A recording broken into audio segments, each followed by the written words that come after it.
예, 여러분 반갑습니다. KBS에서 세종대왕 나눔 봉사 대상을 수상했다는 그 아침에 소개를 드렸는데요. 그걸 우리 회사에서 추천한 것도 아니고 공공기관에서 추천을 했어요. 근데 처음부터 상을 받은 게 아닙니다. 이 회사가 시작할 때 굉장히 어려웠어요. 굉장히 어려운 시기에도 계속 장학금을 주고 나눴는데 처음에는 어떤 현상이 빚어졌냐면 장학금 거부가 있었어요.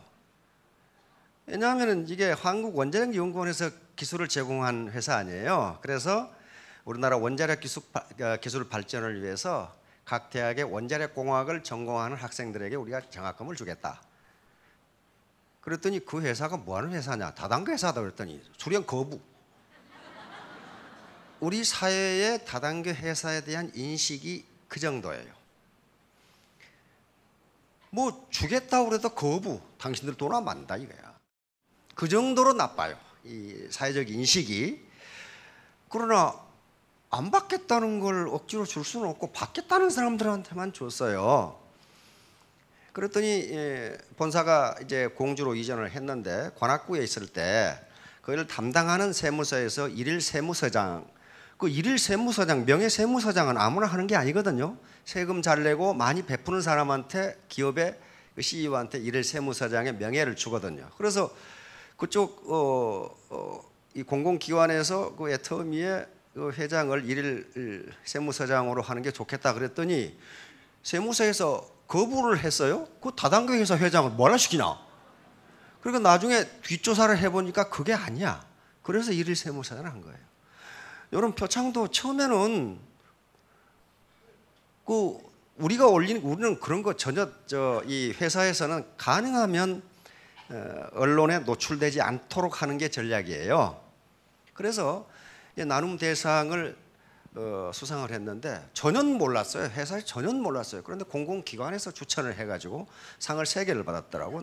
세종대왕 나눔 대상하고 한국 적십자 총재의 나눔 봉사상, 또 그 백선엽 장군이 회장으로 있는 그 단체의 상, 이렇게 받았는데 회사에서 추천한 건 하나도 없어요. 그러니까 벌써 어떻다는 얘기입니까? 다단계 회사에 대한 인식이 조금씩 공공기관에서부터 바뀌기 시작한다는 거예요. 아, 저렇게 하는 거로구나. 저렇게 하는 거로구나. 그런데 지금까지 다단계 회사가 왜 안 되냐 하는 것은 오늘 강의 중에 들어있어요. 뜯어먹는 놈은요, 개인이든 집단이든 망하게 돼 있어요. 망하게 돼 있어요. 그 다음에 12월 5일 날은 또 하나의 큰 상을 받습니다. 12월 5일이 무슨 날이죠? 무역의 날입니다. 원래 무역의 날이 11월 며칠이었죠? 그날은 우리나라가 수출 10억 달러를 달성하는 날짜였는데 12월 5일 날로 바꾼 것은 우리나라가 무역 1조 달러를 달성한 날입니다.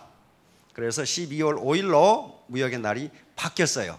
그날 애터미가 다단계 회사로서는 아마 전무후무할, 앞으로도 그런 회사는 없어요. 1000만 불 수출탑을 받습니다. 그런데 그 수출이 아프리카나 어디 남아메리카가 아니고 일본, 미국, 캐나다예요. 세계 최고의 선진국에 수출 1000만 불을 한 거예요.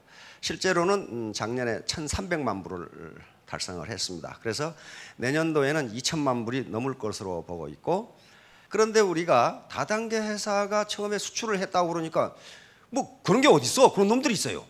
작년에 500만 불 받았죠. 근데 금년에 다시 1000만 불을 받았거든. 재작년에 500만 불. 그러니까 500만 불 수출탑이 이 정부로 올라가니까 이놈들 뭐 하는 놈들이야 이거? 뭐 하는 놈들은 수출했다니까.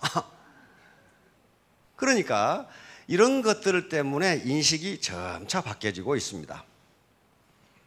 자, 그러면 오늘 제가 강의하려고 하는 제목은 적선여경인데 요 말이 무슨 말이냐면요, 지금까지 제가 한 200여 차례 강의를 했는데 강의 제목도 다르고 내용도 약간씩 다르지만은 지향하는 바는 똑같습니다. 성공하는 데 있어서 가장 중요한 것이 당신의 태도다 하는 게 태도. 당신의 무슨 학력이나 경력이나 나이나 지금 가지고 있는 자본력이나 그런 거 아니고, 그런 거 말고 태도라는 게 성공을 결정한다는 거예요. 태도는 한마디로 여기서 제가 말하는 태도는 마음가짐입니다. 마음가짐. 이것이 성공을 결정한다는 거예요. 마음가짐이 성공을 결정한다. 이것은 제가 그냥 아무렇게나 주장하는 게 아니고, 어려운 가운데서 성공을 했던 현자들이 이구동성으로 이야기하는 게 태도예요. 당신의 태도가 어떻느냐에 따라서 당신의 성공 여부가 결정된다. 나쁜 태도는 마치 펑크난 타이어와 같아서 당신은 아무 데도 갈 수 없다, 이렇게 돼 있어요. 그래서 심지어는 attitude is everything이라고까지 이야기합니다. 태도가 전부다. 당신의 성공을 결정짓는 요소 중에 태도가 전부다. attitude is everything. 태도가 전부다 할 정도로 태도가 마음가짐이 중요합니다. 그러면 오늘 하려고 하는 적선여경, 이것도 태도와 마음가짐과 관련되는 건데요. 이 적자는 쌓을 적자입니다. 거지가 돈 달라고 하면서 적산합시오, 그 적선이에요. 쌓을 적자고 착할 선자고, 선할 선자, 착할 선자. 여는 나물 여자입니다. 나물 여자. 여분 있느냐, 그 말 있죠. 경은 경사경자입니다. 경사가 났다. 그러니까 선을 쌓으면 경사가 남는다, 그 말이니까 이게 무슨 말이냐 하는 거예요. 자, 동양에서 지금까지 수천 년 동안 고전으로 여겨온 게 사서삼경입니다. 사서는 논어, 맹자, 그리고 대학 중용을 사서라고 그랬고, 삼경은 시경, 서경, 주역을 삼경이라 하는데, 그 중에 최고봉이 주역이라는 책입니다. 그런데 거기에 무슨 말이 나오냐 하면 이 말이 나와요. 적선지가 필유여경, 적불선지가 필유여항. 이 말이 무슨 말이냐 하면은, 선을 쌓는 집안에는 남는 경사가 있고, 이 말이 무슨 말이냐 하면은, 선을 쌓는 그 당사자만 경사가 있는 게 아니고 그것이 자손까지 미친다. 대대로 아버지가 선을 쌓으면 아버지가 경사스러운 일을 당하는 것뿐만 아니라 그 아들도 그렇다. 그 다음에 반대로 적불선지가 필유여항. 불선을 쌓으면, 즉 악을 쌓으면 그 당사자만 피해를 입는 게 아니고 그 자손까지 피해를 입는다, 이런 말이에요. 근데 이러한 사실이 역사적으로 굉장히 많습니다. 근데 이걸 현대적으로 해석하면 뭐가 되느냐 하면은, 선을 쌓으면, 여기서 선은 덕, 버튜라고 해도 좋습니다. 선을 쌓으면 자기가 선을 쌓는 것보다 더 많이 받는다, 그런 말이에요. 베풀면 베푼 값보다 더 많이 남아, 내가 받는 게.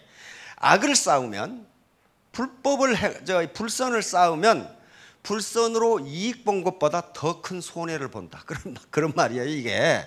근데 이게 고전에 있는 말이기 때문에 뭐 도덕적으로 살라는 그러겠지, 어떤 놈 도둑질해도 잘 살더라, 그렇게 우리는 지금까지 생각을 했어요. 뭐 착하게 살라는 말이로구만. 그런데 이러한 고전에 있는 말들이 현대 과학에 의해서 맞다, 그렇게 밝혀진다, 그런 말이 현대 과학에 의해서. 자, 이게 역사적인 사례로는 간단히 설명하겠습니다. 하나만 설명하겠습니다. 춘추 시대에 범왕이란 요 진나라가 있고 요 진나라가 있어요. 요 진나라 장수의 범왕이라는 사람이, 여기에 난념이라는 사람이 있는데 둘이 천한매부지간이에요. 그런데 이 사람이, 난념이라는 사람이 대단히 교만하고 포악합니다. 그래서 자기 처남인 요 범왕을 죽이려고 하자 범왕이 요 진나라로 도망가 버려요. 그러자 이 진나라 임금인 군주인 진경공이라는 사람이 요 진나라 명문세족 중 명문가 중에 누가 제일 망하겠느냐, 누가 먼 처음 망하겠느냐, 이렇게 물어요. 그러니까 범왕이라는 사람이 난씨가 맨 처음에 망할 것이다. 왜냐하면, 그런데 요 난념이라는 사람이 교만이 크게 달했고 포악하고 베풀 줄 모르고, 요런 사람은 요 집안은 망한다. 그런데 요 난념대에는 망하지 않을 것이다. 왜냐하면 그 아버지 난서라는 사람인데, 이 사람은 후덕한 덕이 많은 사람이었어요. 그래서 저놈이 아무리 포악하고 교만하고 베풀지 않고 저만 알지만은 그 아버지를 생각해서 이 아들을 가만둔다는 거예요.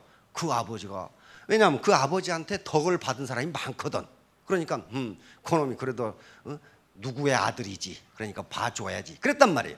그런데 요 놈이 죽고 요 아들 난영이 정권을 잡으면은 요 재상들이거든. 정권을 잡으면은 사람들은 요 아버지 난념에 횡포하고 교만한 걸 생각해서 이 집안이 망할 거다 그랬어요. 진짜로 망해버렸어요. 망했는데 어떻게 망했느냐? 멸문지화를 당해버렸어요. 그러니까 그 난씨 집안을 하나도 없이 다 죽여버렸어요. 요게 여왕이에요. 그러니까 요 사람이 포악한 것은 요 사람인데 그 자손이 몽땅 죽어버렸어. 요게 적선지가 필요여경의 하나의 사례입니다. 자, 종두둑두 콩심문대 콩나고 팥심문대 팥난다. 돼지 새끼가 돼지나치 뭐 염소난다거나 그런 일이 없어요. 그렇죠? 여기를 개새끼라고 하지 마라 그러더라고. 새끼개 그러라 그러더라고. 그 왜 개새끼는 개새끼인데 이걸 새끼개, 그래 개가 새끼개를 낳지 돼지를 낳지는 않는다. 이거 마찬가지, 고양이도 마찬가지. 그러니까 자기가 뿌린 대로 거둔다. 즉 종과 득과, 이 말은 오이를 심으면 오이를 얻는다. 오이를 심었는데 수박이 열리지 않는다. 그런 말이거든요. 인과응보, 원인과 결과는 항상 같게 돼 있다. 선을 베풀면 선이 나오고 악을 베풀면 악이 나오는 거지. 항상 인과는 응보, 서로 보응하게 돼 있다. 삭필기정 마찬가지. 이런 것들을 지금까지는 우리가 사람이 선하게 살아야지 그렇게만 알고 있었는데 그렇지가 않다. 이게 과학적으로 정확하게 증명이 된다. 이게 작용과 반작용 법칙인데, 작용과 반작용은 이게 자연 법칙입니다. 그러니까 선을 베풀면 이게 작용이죠. 반작용으로 선이 돌아온다. 악을 베풀면 반작용으로 악이 돌아온다. 그게 자연 법칙이니까 이게 뉴턴의 운동 법칙의 제3법칙입니다. 이게 작용 반작용이에요.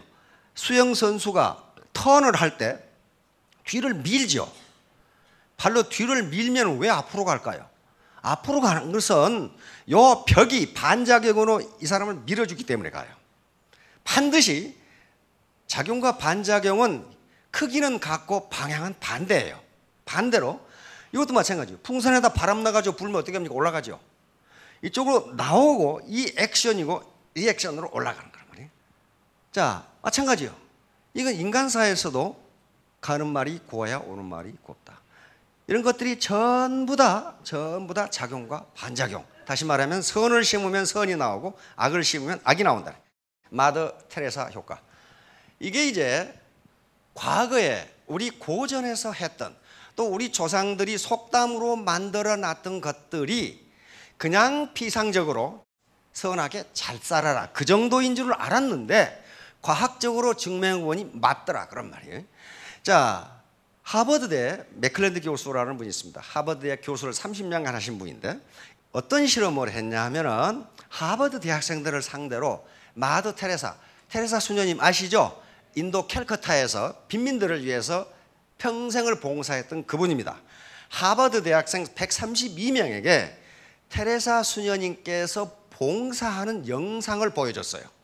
영상을 보여주고 영상을 보기 전과 영상을 본 후에 몸의 침 속의 면역 체계가 어떻게 변하는지를 검사를 했어요. 하버드 의대의 도움을 받아서. 그랬더니 영상을 본 후에 우리 몸의 면역 체계가 50%가 증가를 했어요.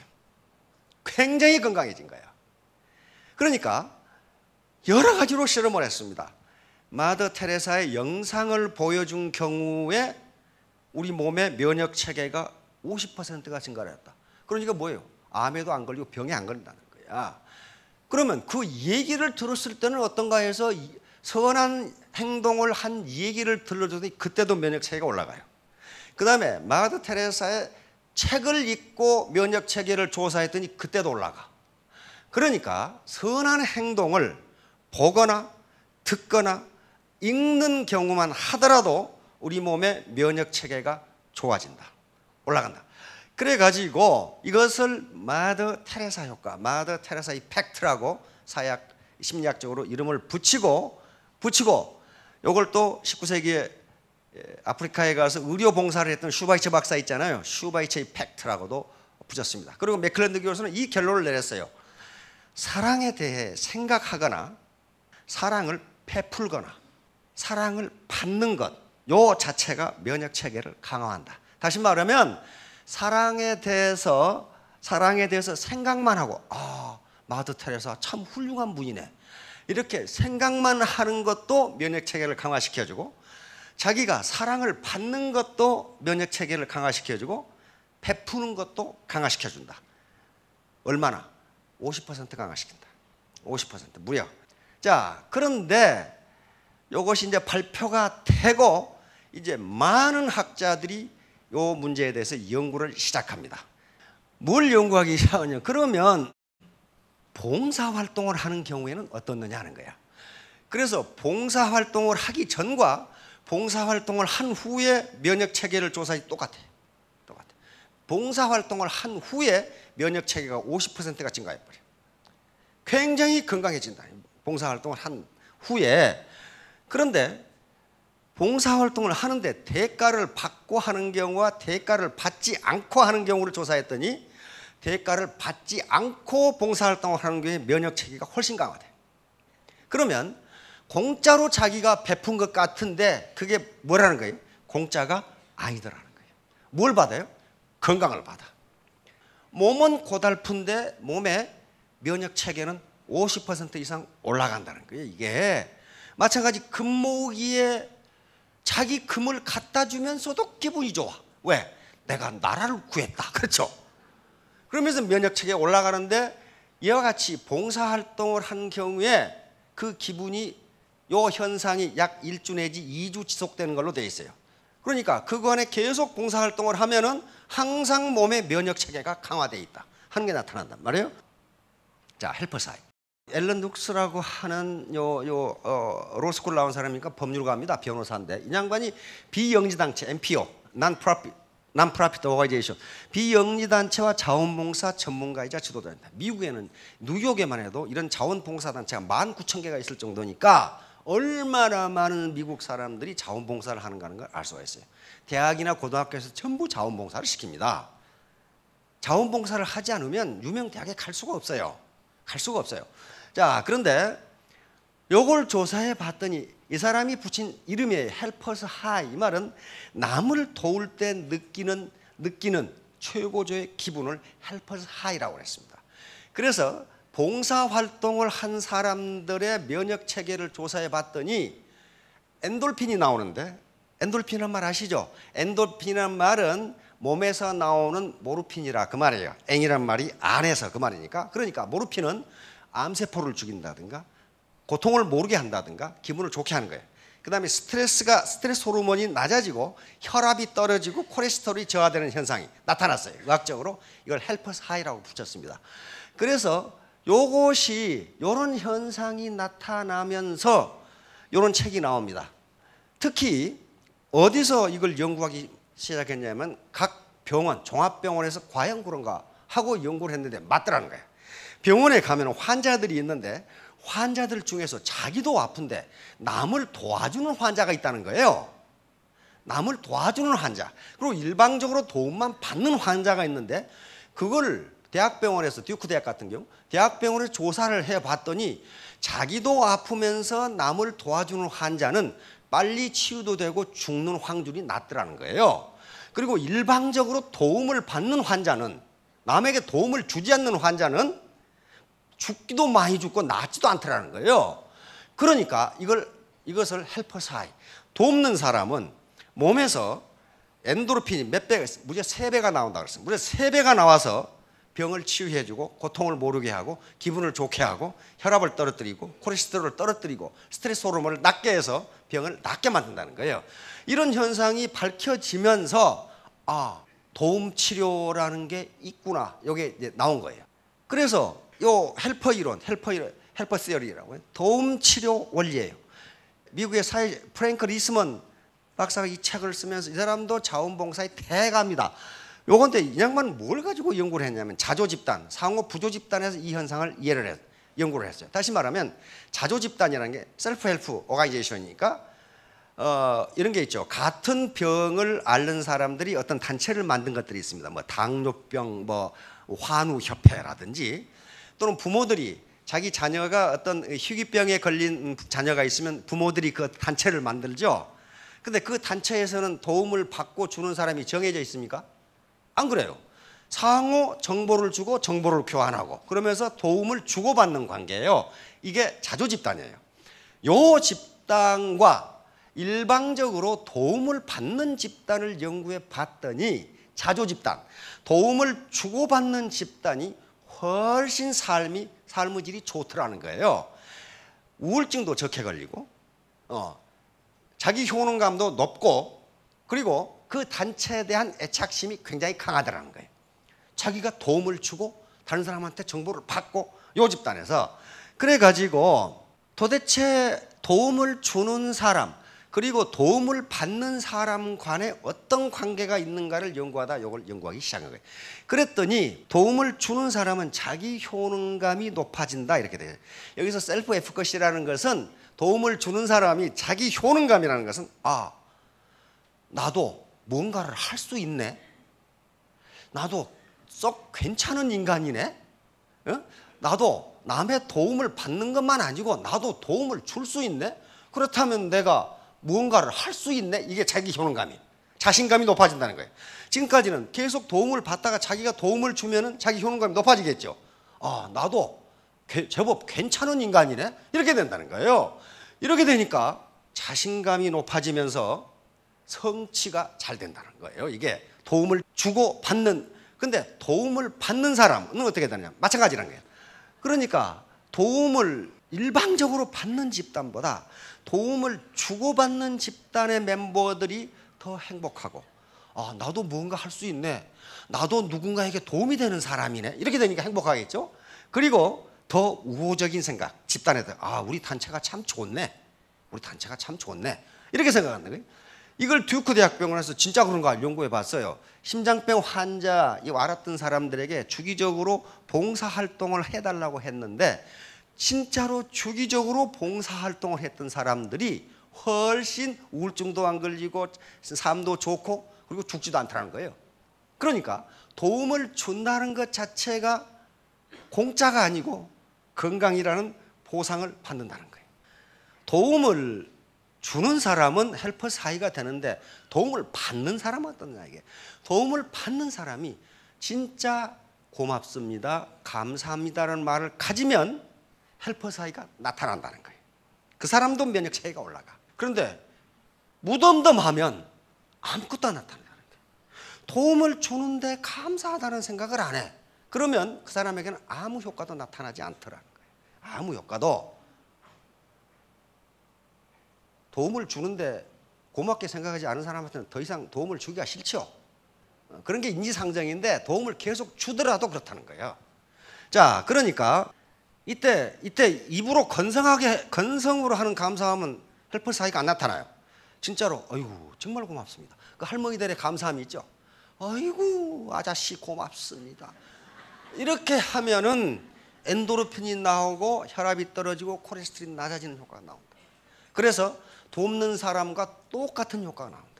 그래서 인양관이 이걸 연구한 게 자조집단에서 어떻게 되느냐, 자조집단에서 자기 자녀가 어떤 희귀병에 걸려서 그 모임이 있을 때 상호 엄마들은 서로 정보를 주고받으면서 굉장히 고맙게 생각하더라. 이게, 아이고 내가 참 좋은 정보를 얻었습니다, 고맙습니다 할 때 그의 진정성이 있으면 도움을 주는 사람과 받는 사람이 똑같이 헬퍼사 현상이 나타난단 말이에요. 이제 그러면 이제 이기적인 봉사, 이게 별 연구를 다 해. 위스콘신 고등학교 졸업생 1만 317명에 대해서 나면서부터 죽을 때까지 연구하는 거예요 지금. 그러면 교수 한 사람이 할 수 있어요? 교수도 죽어버리는데. 그래서 그 제자들이 계속 해서 이 사람들의 삶을 계속 추적해서 도대체 삶에 영향을 미치는 요소가 무엇인가를 데이터로 계속 축적해서 후배 교수들이 그걸 연구하도록 만드는 거예요. 물론 자기도 연구를 하죠. 그런데 사라 콜레스 박사가 이 대학에 교수로 들어가서 2004년 질문을 하고 2008년에 결과를 본 겁니다. 봉사를 하느냐 하는 걸 묻고 무엇 때문에 봉사를 하느냐 하는 걸 물었는데 정말로 다른 사람을 도와주고 싶어서 봉사를 한 사람은 사망률이 1.6%인데 봉사를 안 한 사람은 그 3배인 4.3%. 다시 말하면 봉사를 안 하고 자기만 위해서 사는 사람들은 빨리 죽는다. 그런 말이에요. 빨리 죽는다. 그런데 요거 1.6%에는 뭐가 들어가 있냐면은 봉사를 했는데 자기를 위해서 봉사를 한 사람은 수명 연장 효과가 없다. 결론을 내렸어요. 자기를 위해서 봉사활동하는 사람이 뭡니까?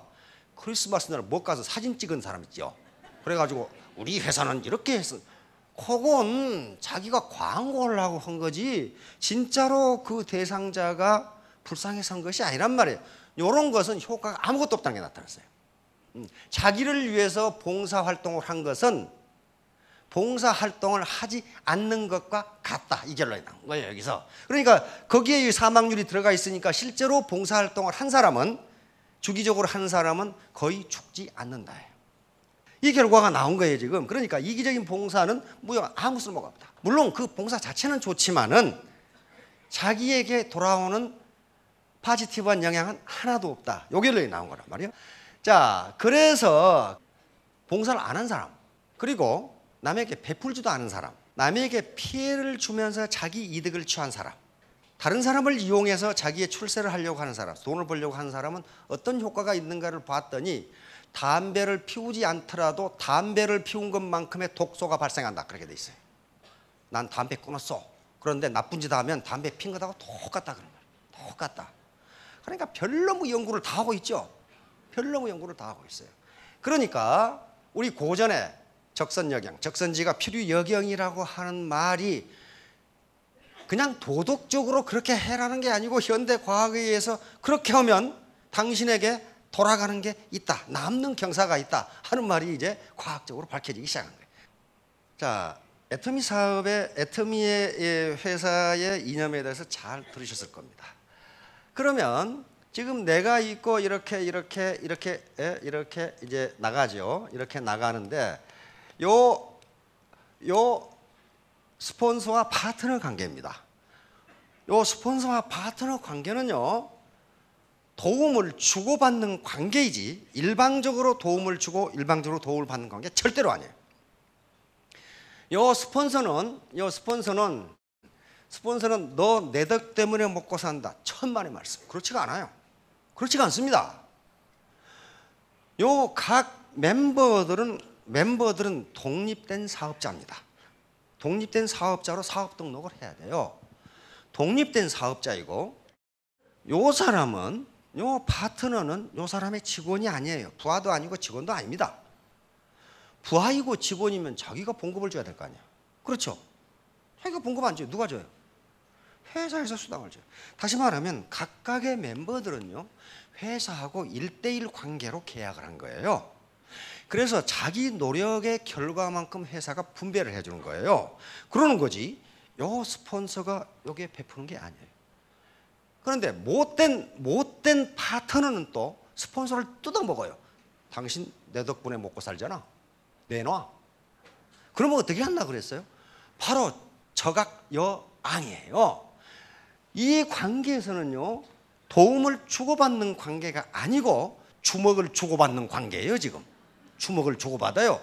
그러면 돈도 못 벌고 건강도 나빠지고 절대로 이 사람은 이 사람의 상사가 아니에요. 회사와 1대1로 관계를 맺고 있을 뿐.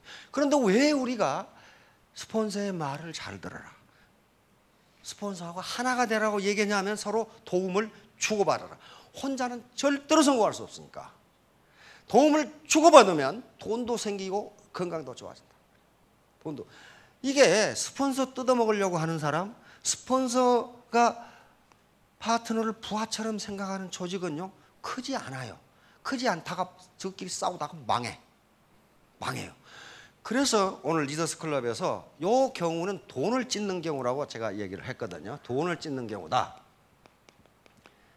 그래서 돈을 찢지 말라. 이 강의를 했는데 어느 초등학교 다니는 꼬맹이가 돈만 보면 찢어. 그래서 처녀 같은 엄마가 동네 병원에 데리고 왔어요. 아, 얘가 돈만 보면 찢는다. 이게 무슨 병입니까? 그러니까 의사가, 동네 병원의 의사가, 그럴 리가 있습니까? 돈을 보고 찢는 사람이 어디 있습니까? 그래서 의사가 지갑에서 돈을 꺼내주니까 찢어. 보자마자 찢어. 그러니까 이건 심각한 정신질환입니다. 대학병원에 가보세요. 그래서 애를 데리고 대학병원에 갔어. 대학병원 정신과에 갔더니 이 닥터도 그럴 리가 있습니까? 돈을 찢는 아이가 어디 있습니까? 그래서 닥터가 돈을 빼줬더니 찢어. 그러니까 의사가 하는 얘기가 이거 제가 처음 보는 정신질환인데 이건 상당한 연구와 치료가 필요합니다. 그래 걱정이 돼서 얘를 데리고 왔다가 집에 가서 존경하는 원로 목사님한테 데려갔어요. 목사님은 무슨 방법이 있겠지. 목사님한테 데려가서 얘가 돈만 보면 찢는데 어떻게 하면 좋겠습니까? 목사님이 그러십니까? 한번 오라고 그랬어요. 와서 목사님이 돈을 주니까 찢으려고 폼을 잡는데 뒤통수를 찌면서 찢지 마 이 자식아. 딱 깜짝 놀래가지고 안 찢는 거지. 그 뒤로부터는 돈을 안 찢어. 그러니까 누가 돈을 찢지 말라고 해준 놈이 없어. 그것을 돈을 찢지 말라고 만주질 텐데 그걸 형이상학적으로 해석해가지고 지금까지 본 적이 없는 심각한 정신질환을 하니까 그게 낫나? 간데 뒤통수를 치면 찢지 마 임마. 그러면 안 찢을 거 아니야. 그 녀석은 돈을 찢는 게 나쁘다는 걸 몰랐어. 그래서 그냥 찢은 거야, 습관적으로. 그러니까 둘이 여기서 이렇게 싸우면은 요 리더는 뭘 해야 되겠어요? 둘이 불러가지고 뒤통수를 치면서 돈을 찢지 말라고 얘기를 해줘야 된단 말이에요. 근데 또 진짜 뒤통수를 치면 또 고소당하니까 말로 당신들이 하는 행위는 돈을 찢는 행위다. 이 파트는 당신 부하가 아니야. 그리고 당신이 봉급 주는 것도 아니잖아. 그리고 이 스폰서 때문에 당신이 컨설팅을 받고 강의를 받고 스폰서가 리크루팅을 해주기도 하고 그러는데 상호 도움을 주고받는 관계예요. 도움을 주고받는 관계인데 둘이 싸우면 어떻게 되나? 돈을 찢는 거예요. 밑에 사람이 안 와. 맨 둘이 싸우고 있으면 밑에 사람이 붙겠어요. 안 붙어요. 그러니까 돈을 찢는 거란 말이에요. 요걸 잘 하셔야 돼요. 그러니까 요 파트너가 여기 뜯어먹을 대상도 아니고 요 스폰서가 이걸 부하처럼 부릴 대상도 아니에요. 전부 다 1대1로 회사와의 계약이고 그 자신의 실적에 따라서 회사가 수당을 분배해 주는 것뿐이에요. 그런데 왜 그러면 협력을 해야 되냐? 협력하지 않으면 안 된다는 거예요. 상호 협력하면 우리는 그러니까 자조집단, 셀프 헬프 오가니제이션하고 똑같은 거예요. 자조집단이에요. 자조집단. 누가 우리를 도와줍니까? 안 도와줘요. 파트너와 스폰서 간에 상호 도움을 주고 받을 수밖에 없어요. 그렇잖아요. 근데 둘이 상호 도움을 주고 받을 대상이 서로 싸우면 어떻게 되나?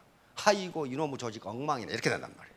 자조집단에 자기 조직에 대한 애착이 강하다고 그랬죠. 그러니까 지금 라인이 있는데요. 전혀 말썽이 없고 참 우리 스폰서님, 우리 총장님 이렇게 존경하는 집단이 있어요. 전혀 말썽이 없어요. 그 집단에는 상호 이런 자조가 잘 돼요. 도와주고 도움을 받고 하는 게 굉장히 잘 된다고요.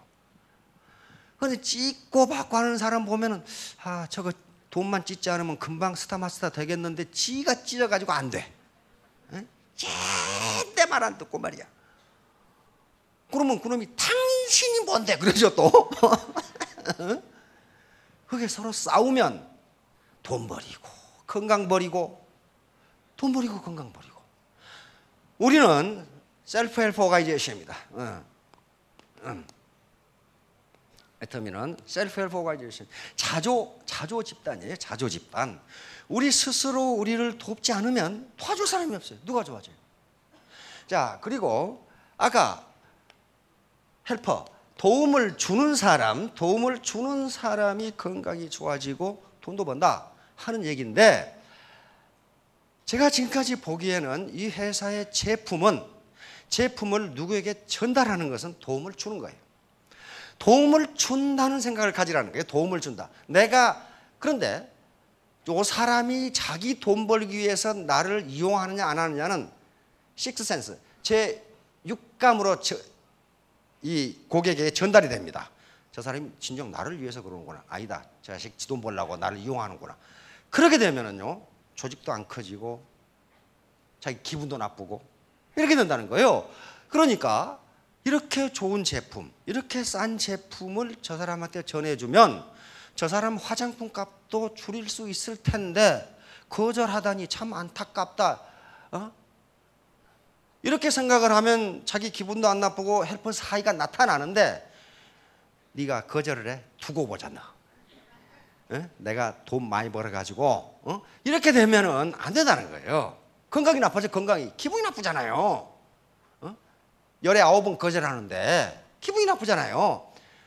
그런 상태에서는 건강도 나빠지고 사업도 안 된다는 거예요. 그러니까 내가 도움을 준다는 마음을 가지면은 사업도 잘 되고 건강도 좋아집니다. 자, 그래서 서로 조직과 조직, 파트너와 스폰서 얼마 계속 나래가는데 항상 잊지 말아야 할 것은 각각 회사와 1대1로 계약한 독립사업자들이고 내 부하가 아니고 내 직원도 아니다. 그럼 어떻게 해야 돼? 서로 도움을 주고받는 관계. 내가 먼저 이 사업을 시작했으니 내가 가지고 있다. 뭘? 노하우를 가지고 있다. 그래서 도움을 준 거예요. 세계적으로 월드 기빙 인덱스라는 게 있습니다. 세계 나눔 지수예요. 나눔 지수. 각 국가가 얼마나 서로 나누고 사느냐 하는 지수를 국제적으로 발표합니다. 발표해요. 우리나라가 세계 GDP 15등인데 현재 2012년에 나눔 지수는 세계 45등입니다. 그리고 그래도 많이 올라왔어요. 한 2년 전에는 81등이었어요. 그게 서로 나누지 않는다는 거예요. 그런데 점점 나누는 그게 많아지고 있어요. 그래서 세종대왕 나눔상이라든가 이게 많이 제정되는 게 워낙 나누지를 않으니까 나누고 살자는 의미에서 이게 계속 지금 제정이 되고 상을 주고 지금 그렇게 하는 거예요. 그래서 우리 애터미나는 이 조직도 사실 상호 도움을 주고받아야 할 자조 집단이기 때문에, 자조 집단이니까 도움을 주고받으면 서로 나누면은 일방적으로 도움을 받는 것보다 헬퍼 사이가 건강도 좋아지고 돈도 벌리고, 그리고 밑에서 서로 잘했다고 싸우면 상위에 있는 스폰서 입장에서는 둘이 불러서 돈을 찢지 말라고 경고를 해요. 둘이 돈을 찢고 앉아 있거든. 그러면 왜 네 돈만 찢냐? 내 돈도 찢지. 스폰서 돈도 찢고 있거든. 저기 돈만 찢는 게 아니고 다 찢고 앉아 있어. 찢지 말라고 해야 됩니다. 칸트, 이마누엘 칸트 아시죠? 철학의 대가입니다. 계몽주의 철학의 대가인데 이 사람이 선이란 무엇이냐 하는 것 가지고 이 도덕 철학의 이 내용을 구성하고, 선은 선의지가 유일한 선이다. 이렇게, 즉 목적론 의지론이에요. 선의지가 유일한 선이다. 이게 무슨 말이냐 하면은 이런 얘기입니다. 저게 앞에 헬퍼 사회하고 똑같은 것인데요. 옛날에 보면은 장남은 시골에서 농사지면서 부모님 모시고 살아. 끄역 뗄나무꾼질 하면서 부모님 모시고 살아. 근데 옛날 우리 관념은 어떻습니까? 동생들은 대학을 보내야지. 그리고 장남이 그냥 일해가지고 그냥 동생들 대학을 보내. 근데 이 동생은 똑똑해가지고 사법고시 합격해가지고 비가 번쩍한 마누라 하나 걷어차. 그러면 형님 알기를 개똥으로 알아. 집도 안 와. 나도 우리 마을에 그런 놈이 하나 있거든 지금. 그러다가 어느 날 아버지가 중병이 걸렸어. 근데 이 머리 좋은 동생 부부가 생각해 보니까 아버지 땅이 많아. 요걸 유산을 받아야 되겠어. 그때부터 엄에 뜨거라 하고 시골에 내려가가지고 둘이 아버지를 극진히 간호해. 그러면 칸트 입장에서 장남도 병든 아버지를 극진히 간호하고 차남 부부도 병든 아버지를 극진히 간호한다면 둘이 다 의무에 합당한 행위예요. 의무에 합당한 행위인데 칸트는 의무에 합당한 행위가 선이 아니라 의무로부터 나온 행위만이 선이다. 다시 말하면 그 의지 자체가, 의도 자체가 선이냐 아니냐를 판가름 한다. 다시 말하면 장남은 내가 장남으로서 부모님을 모셔야 된다는 그 효도감에서 모시는 거예요. 이것만 선이다는 거예요.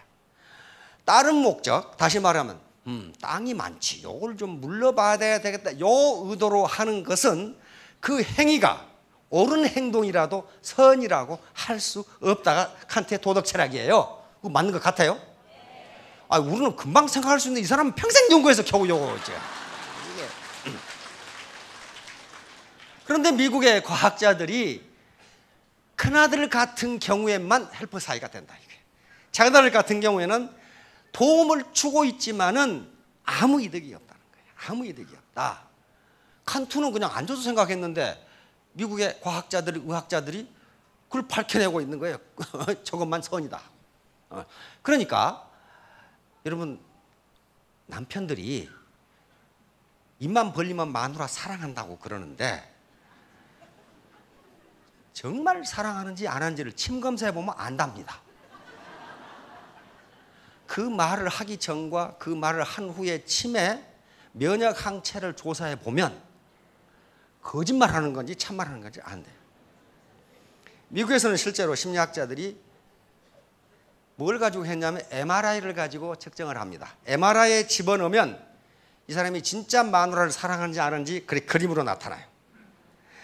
사랑하는 사람의 이름을 들으면 뇌의 일정 부분이 활성화된답니다. 그게 빨갛게 나타나요.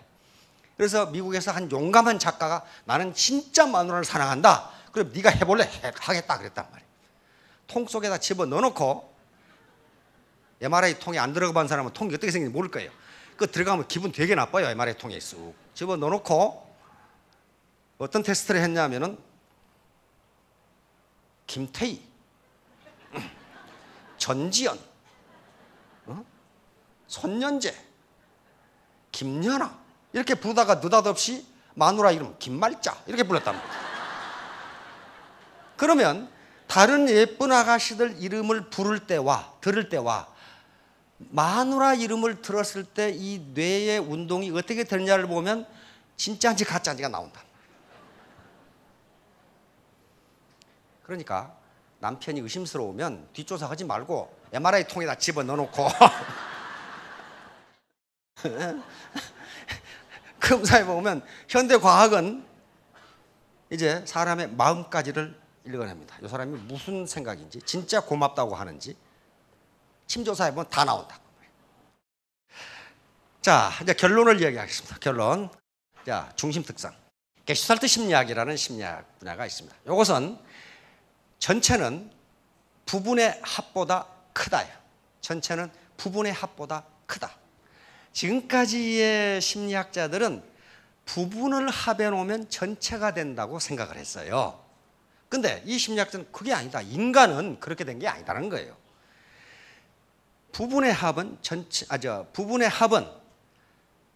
부분의 산술적 합보다 전체는 크다요. 그러니까 애터미 사업과 똑같아요. 각각 일의 능력을 가지고 있는 사람이 10사람이 모이면 전체 힘이 10이 되는 게 아니다라는 게 게슈탈트 심리학이에요. 20도 될 수 있고 30도 될 수 있다. 이게 시너지입니다. 슈퍼 시너지예요. 재심 합력이 슈퍼 시너지입니다. 슈퍼 시너지 오브 유나이티드 하트예요. 이게 마음이 하나가 되면 슈퍼 시너지가 나온다. 근데 이 말이 어디 갔냐면 그 말도 주역애가 있어요. 주역애가. 그 별걸 다 적어놨어요. 여기다가. 근데 현대 심리학자들이 그렇다 그렇게 이야기하는 거예요. 그렇다. 자, 이 심리학자, 게슈탈트 심리학자들이 도대체 사람을 평가할 때 어떻게 평가하는가를 지금 연구한 거예요. 요 현상학이라는 철학에서 나오는 건데요. 요 솔로몬 애쉬라는 게슈탈트 심리학자가 연구한 결과입니다. 이제 대학에서 A 클래스, B 클래스 이렇게 해가지고 또 A 클래스. 이제 강사를 한 분 한 분 소개를 해요. 자, A 집단에게는 이 강사를 어떻게 소개를 했냐면 보세요. 이 사람은 굉장히 지적인 사람이다. 대학 교수니까 지적해야 되겠죠. 그 다음에 굉장히 숙련된 사람이다. 굉장히 근면한 사람이다. 굉장히 따뜻한 사람이다. 결의가 굳은 사람이다. 실용적인 사람이다. 신중한 사람이다. 이렇게 소개를 했어요.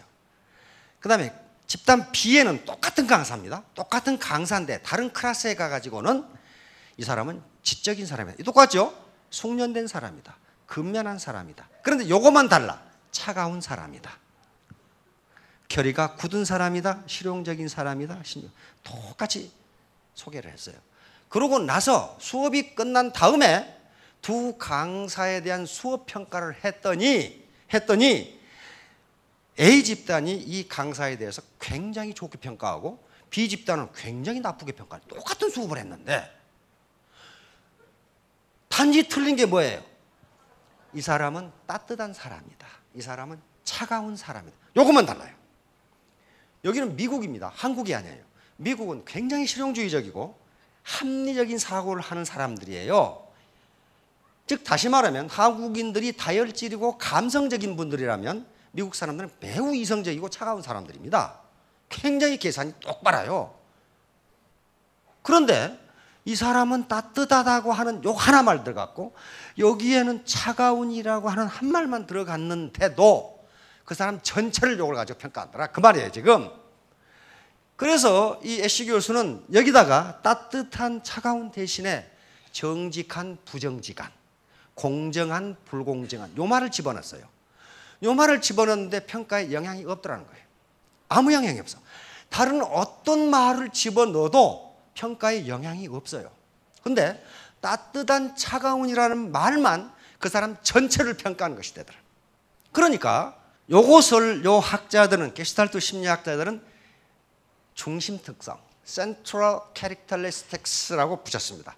요 따뜻한 차가운이라는 한 인간의 인상이 그 전체를 해석한다. 그리고 다른 것들 정직한이라든지 공정한 이런 것은 주변 특성, Peripheral Characteristics, 주변 특성에 불과하다. 그러므로 우리가 애터미 사업에서 성공하려면 우선 인상부터 펴야 되겠죠. 인상 쓰고 있는 사람을 이 사람은 따뜻한 사람이다. 그런 미친놈은 없어요. 따뜻한 사람이라는 인상을 줘야 돼요. 따뜻한 사람. 그의 첫인상입니다. 미국 사람들은 첫인상을 형성하는데 한 60초 걸린답니다. 이놈이 진짜 따뜻한 놈인가? 차가운 놈인가? 이렇게 본단 말이에요. 일본 분들은 15초 걸린대요. 한국은 3초 걸린답니다. 3초. 무지하게 바쁜 사람들이죠. 그냥 이게 핸드폰 안 터지면 이 새끼들 말이야 왜 안 터지냐고. 우리 한국이 인터넷이 가장 빠른 게 그거죠. 조금만 안 뜨면 걷어 차거나 욕을 퍼붓거나 그러니까 사정없이 빨리. 그러니까 3초 걸리는데 이게 첫인상을 결정한다는 거예요. 그런데 맥락 효과, 컨텍스트 이펙트라는 게 있습니다. 그 일단 첫인상이 형성되면은 이 사람의 모든 것을 그 첫인상의 맥락에서 해석한다 그런 말이에요. 그런데 사실은 내가 따뜻한 사람인데 첫인상에 나빠가지고 하필 그날 아침에 마누라하고 싸워가지고 인상이 더러운 인상이 이렇게 갔다가 상대방이 저 사람은 차가운 사람이다 이렇게 느꼈을 때 그 인상을 바꾸려면 우리 심리학자들의 연구에 의하면 60번을 만나야 바꾼답니다. 언제 60번을 만날 거예요? 언제? 그러니까 첫인상은 바뀌지 않는다. 바뀌지 않는다.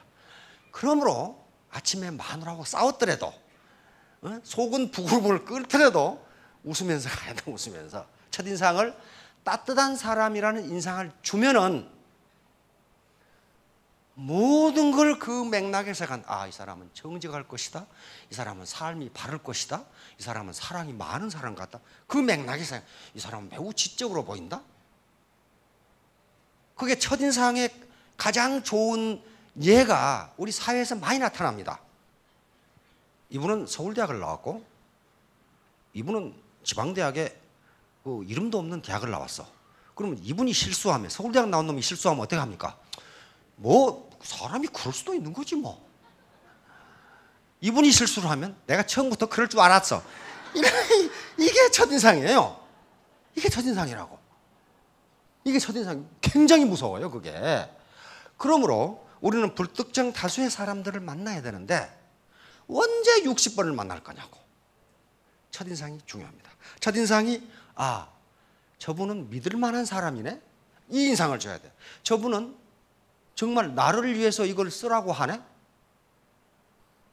10만 원짜리 15만 원짜리 화장품보다 이게 15,000원짜리 싸면 더 좋고, 아니 싸고 좋다. 그걸 자신 있게 이야기하네. 해모임 이게 건강 증진에 도움이 된다네. 분명히 됩니다. 그건 제가 증명해요. 자, 이런 방법으로 적선역형, 여기서 선은 덕을 의미합니다. 덕을 상대방에게 베풀면 자기가 베푼 덕보다도 더 큰 것이 나에게 돌아온다. 자, 3년 후에 여기 2,000댁, 2,000댁, 3,000남, 5,000남 되실 수 있죠? 예, 모두 크게 성공하시기 바랍니다. 감사합니다.